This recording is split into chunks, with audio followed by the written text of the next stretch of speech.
Hello and welcome to another edition of Crypto with Chingas. My name is Chingas, and in this one we have reached the halfway mark of the interviews from the Texas Bitcoin Conference 2018. In this one we speak with Mike and Brad from Distributed Ledger Inc. This is the website behind me. They deal with mining. They have a couple different services: blockchain infrastructure, trading and investment consulting and development, and then they go into fracking mining, which you can get more information here. I'll leave the links down there for you. They talk about what fracking mining is and kind of like the hardware that they use. They were saying that that I looked like this guy. I don't see any resemblance. Besides, that hair is blonde. Anyway, let's roll the footage, and I'll catch up with you after the talk. I'm here with Distributed Ledger. This is Mike, and this is Brad. They're going to tell us a little bit about what they have going on as far as fracking, mining, the whole bit. So, tell us a little bit about the project, tell us about what you got going on. What's up, man? Appreciate you having us on. Absolutely. So, I've run technology companies for 20 years, and I got very involved with what is blockchain, what does it really mean, what does it do, and about a year ago I started turning on nodes and playing with mining gear, figured out, so I went back to my partners and said, man, this stuff's cool, it's going to revolutionize the way things work, I want to be involved, I want to start a company. So we did, we spun off this company, Distributed Ledger Inc.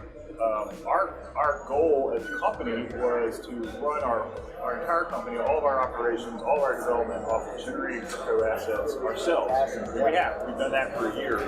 So the first thing we did was decide on which hardware we wanted. We spent a lot of time investigating, working. We met a guy from Intel that had written some software for special processors that Intel had made. And it turns out it's really great in parallel processing, and it has a very fast memory on it, so it's extremely fast. Yeah, right. Okay. So we got with that dude, became buddies, man, and a lot of people in this world kind of feel like they've been on an island of their own for a while, and so it's nice, when you meet somebody that's like-minded. So we ended up going to our partners at AS Rock, and they built the servers for us. And we ordered a significant number of them. So we have about 12 racks in a data center, these servers that we're running ourselves. And found out pretty quickly that there's no way to manage them. So I come from an enterprise world where we provide fiber and cloud and all that. So real data center services are important to me. So what we did was start writing some software, manage all these servers, see what they're doing, make sure they're up, restart them, just basic stuff. And inadvertently, we wrote a platform that we went, man, other people need it, right? So you inadvertently built yourself a pool where software to mine visually see the pool, but then on top of that, everybody can use it as a client. Yeah, not just the pools. So the pools sit on the backside. What we built was software platform that the servers actually talk to the dashboard and give it information, and the dashboard can tell the server, hey, change what you're doing based on the user input, or restart, or upgrade, or so you take all the, instead of having to know how to install Linux and compile software and do all the different things that you do, it's all done for you. Yeah, man, we took that part out of it, and so now someone, including us as a company, we can utilize our own dashboard to make great business decisions instead of having to worry about the technology.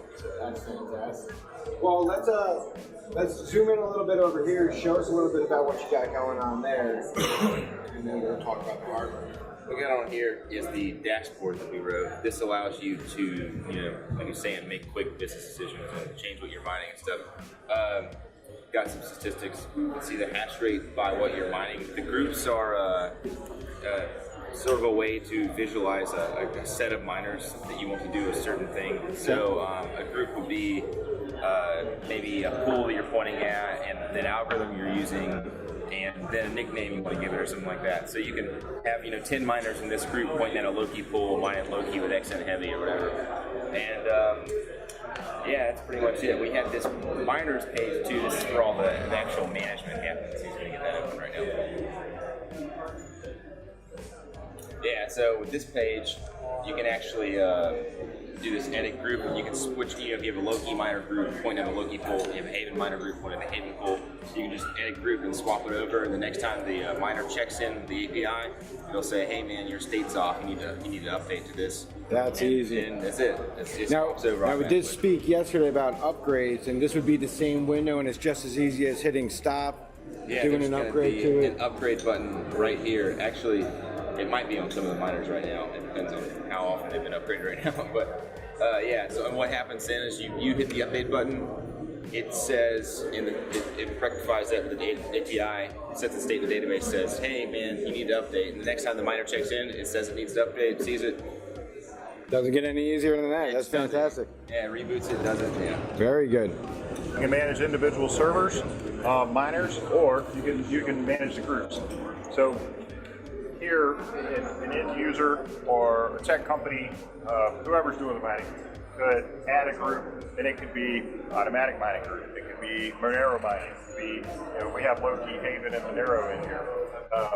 We suggest that it points to our pools, but the end user can choose any pool that they want. They can put any wallet address in that they want. So we don't control any of that. So the financial decisions, what they do, that belongs to the end user. This is the hardware we're using.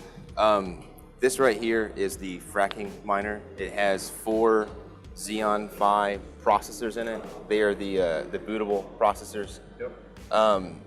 This is the second chip they made. The other box we have is twice as big as this, and it has the other one, which is a Xeon Phi slapped onto a card.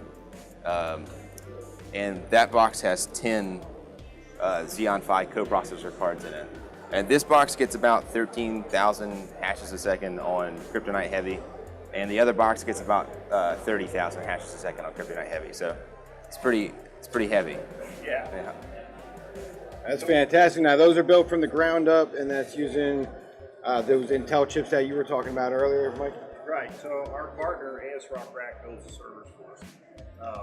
They coming from an enterprise environment where some of our other technology companies are really focused on the data center and enterprise clients. It's important to me that we built an enterprise platform. We have enterprise hardware that can go in real racks and real data centers with real cooling, real makes sense. Real AB power. Yeah, it makes sense. Because we're looking for longevity. I wouldn't want to see this server or anything that I'm investing my money in sitting in a room full of fans with 100-degree air going in, right? So this server is going to last 5 to 10 years in a real data center. Excellent. Very good. Now, being that they're blade arrays, you'd be able to build other blades, swap those out at appropriate 4 or 5 years down the road, upgrade the hardware, keep the housing, and everything would still just continue to work. Yeah, exactly. And it's the same idea with our big fracking miner. I wish we had one here, but this is 2U. Our big fracking miner is 4U. Like Bradley said, it has 10 cards in it. Well, you could pull those 10 cards out and we could put in the next generation hardware. Excellent, excellent. Maintenance on something like that would be very easy. Super easy. And all these are enterprise class server boards. So they, you have a back-end controller that even if the server's powered off, you can log in and you can turn it on. You can do things on the back end. We have a lot of these running on data center. So the technician needs to work on one. We log into the back end, turn this little light on, and he knows exactly which blade he can work on. So, excellent. That's fantastic. Yeah. Is there anything else? Where can we find you? Distributed Ledger. So where are you guys based out of? What's your website? What kind of information? So we're a Texas-based company. We have people all over the place: Atlanta, Alabama. So we're all over.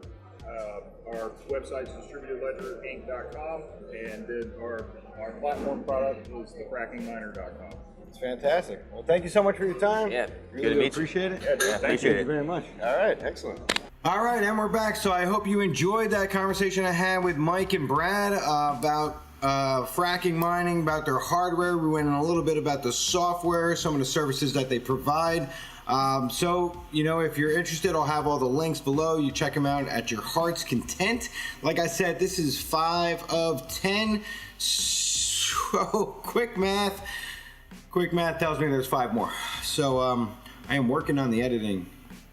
I really am. And I will get those out as soon as possible. Hang in there. I'll see you on the exchanges, and happy trading. All right. I don't see any resemblance. Oh, first off, this guy's got blue pants. and a blue shirt and gloves. I have black pants and a black shirt with no gloves and a hard hat that I only wear at work when I have to. And he's got blonde hair. It's blonde hair. This shit ain't blonde.